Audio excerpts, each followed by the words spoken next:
എന്തിന്ന് video എടുക്കാൻ തുടങ്ങിയ അതാ മച്ചന്മാരെന്താ സാധനം ഇറക്കി. കണ്ണൂർ സെമീർക്കാന്റെ മന്തി ഇന്ന് ഞായറാഴ്ചന്റെ പ്രത്യേകത ആണ് കേട്ടോ.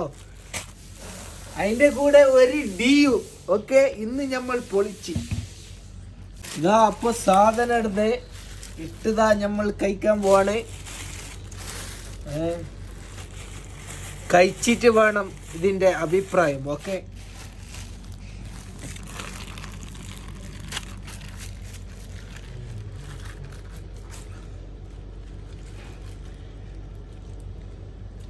അതിന്റെ കൂടെ ചിക്കൻ ഫ്രൈ. ഏതാ സാധനം, സൂപ്പർ തന്നെ കേട്ടോ.